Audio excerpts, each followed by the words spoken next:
morning and welcome to today's 5 with Fitz. It looks like mixed conditions are on tap today, and that's right on cue in my way of thinking. The markets need to digest the recent run higher, so a little profit taking is probably in order. Here's my playbook. Number 1, the Bitcoin ETF is up 4+% in NYSE debut. How cool is that? The brand spanking new Bitcoin ETF, BITO, launched yesterday. Not only did it immediately tack on 4+%, but that's the second best opening day for any ETF with nearly $1 billion of transactions taking place. How cool is that? A word I don't use very often to describe the financial markets, but exactly what I said when the fabulous Maria Bartiromo asked me about that this morning on her show. I have two thoughts. Number 1, this will be great for retail investors, and number 2, it will be very interesting to see if Bitcoin or BITO actually tracks Bitcoin prices themselves, because the ETF is twice removed from the actual Bitcoin. Bitcoin futures, BITO, there you go. Anyway, not for nothing, but the institutions will finally have a sophisticated vehicle at their fingertips, and that should bring an entirely new flood of capital running. 2, we beat Jimmie C to the punch. CNBC's Jim Cramer recently said that Chevron is a favorite of his when it comes to beating inflation. Now, his blessing will provide some strong support. Love him or hate him, Jim is super sharp, so this is great news. Thing is though, I recommended Chevron to One Bar Ahead subscribers a while ago, 2 months ago in fact.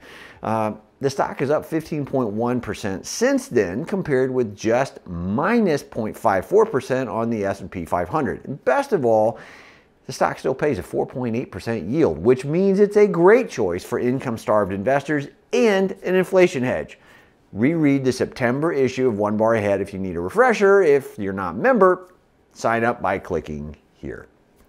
Now, 3, I call bull on Facebook's rebranding. Facebook made headlines yesterday when the company announced that it's going to be rebranding. Supposedly, this is because the company wants to have a name that reflects the company's broader portfolio, whatever that means. I call bull.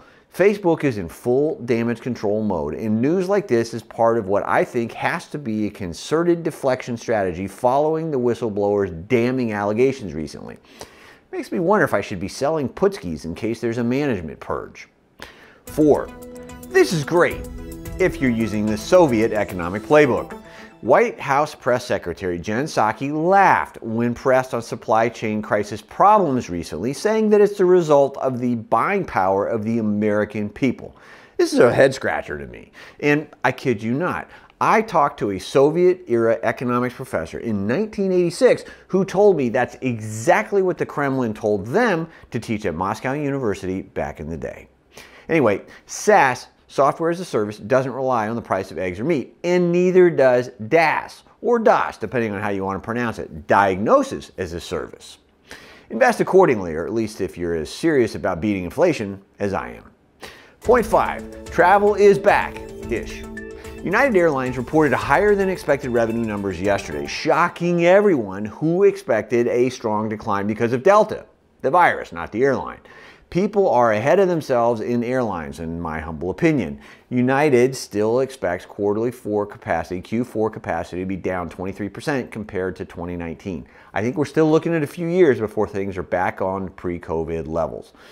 Anyway, today's bottom line. Success doesn't come from excuses. So do everything you can to create the former while avoiding the latter. You got this, I promise, and I'll see you next time. Thanks for watching.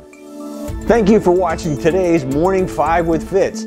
Click subscribe to get daily market notes right here on YouTube, or sign up for the email versions at the link below. You can also find me on Twitter and Instagram for my real-time thoughts on markets, analysis, and more.